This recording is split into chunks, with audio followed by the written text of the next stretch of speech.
తెలంగాణ రాజకీయాల్లో Jubilee Hills by elections కీలకంగా మారింది. అధికార ప్రతిపక్ష పార్టీలకు ఈ ఉప ఎన్నిక అగ్ని పరీక్ష పెడుతుంది.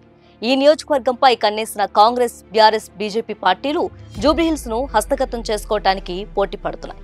ఇప్పటికే ఆయా పార్టీలు అభ్యర్థుల ఎంపికలో తలమునకలయ్యాయి. ఆశావాహులు క్షేత్రస్థాయిలో పార్టీ కేడర్తో సమావేశాలు నిర్వహిస్తున్నారు. బీఆర్ఎస్ ఎమ్మెల్యే మాగంటి గోపీనాథ్ కన్నుమూత వల్ల ఈ నియోజకవర్గానికి ఉప ఎన్నిక అనివార్యమైంది.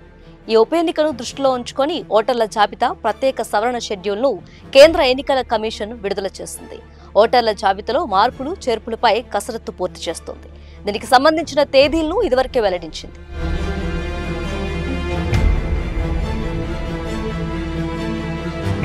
ఈ నియోజకవర్గం గెలుపు విషయంపై కనెక్టింగ్ డెమోక్రసీ టైమ్స్ నౌ ప్రత్యేకంగా ఓ సర్వే నిర్వహించారు. ఆ సర్వే ప్రకారం బీఆర్ఎస్ స్పష్టమైన ఆధిక్యాన్ని కనబరుస్తోంది. నియోజకవర్గంలో 42.8% మంది ఓటర్లు బీఆర్ఎస్ కు అనుకూలంగా ఉండగా 32.7% మంది కాంగ్రెస్ కు, 19.5% మంది ఓటర్లు బీజేపీకి మద్దతిస్తున్నారు. బీఆర్ఎస్, కాంగ్రెస్ మధ్య కేవలం 10.1% తేడా ఉండటం గమనార్హం. దీన్ని బట్టి చూస్తే బీఆర్ఎస్ తిరుగులేని మెజార్టీతో ఈ నియోజకవర్గాన్ని సొంతం చేసుకునే అవకాశం కనిపిస్తోంది. నియోజకవర్గం పరిధిలో యువత, మహిళల మద్దతు బీఆర్ఎస్ కి ఉందని ఈ సర్వే వెల్లడించింది.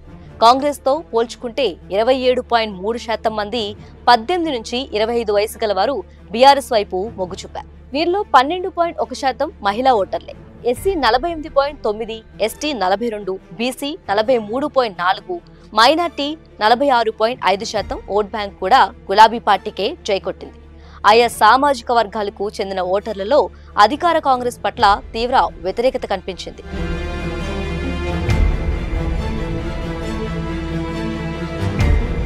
అటు ముఖ్యమంత్రుల విషయంలో కూడా జూబ్లీహిల్స్ ఓటర్ల ఫస్ట్ చాయిస్ కేసీఆర్.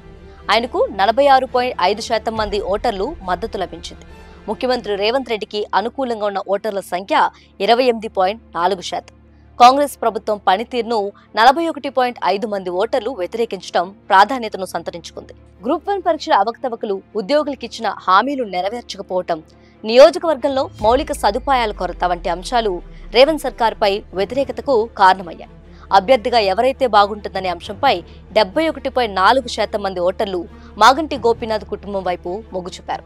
ఆయన కుటుంబానికి చెందిన వాళ్లే పోటీ చేస్తే బాగుంటుందని అభిప్రాయపడ్డారు. వారంతా ఆయన పనితీరు పట్ల సానుకూలంగా స్పందించారు. మాగంటి గోపీనాథ్ భార్యకు బీఆర్ఎస్ టికెట్ ఇచ్చే అవకాశం ఉంది. ఇప్పటికే ఈ దిశగా కసరత్తు పూర్తయినట్లు సమాచారం.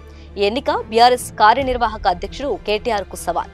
పార్టీ ఫిరాయింపులు, కవిత అసమ్మతి వంటి అంతర్గత సమస్యలతో సతమతమవుతున్న ప్రస్తుత పరిస్థితుల్లో జూబ్లీహిల్స్ లో లభించే భారీ విజయం ఆయనకు ఊరట ఇస్తుందని మెజారిటీ ఓటర్లు అభిప్రాయపడ్డారు.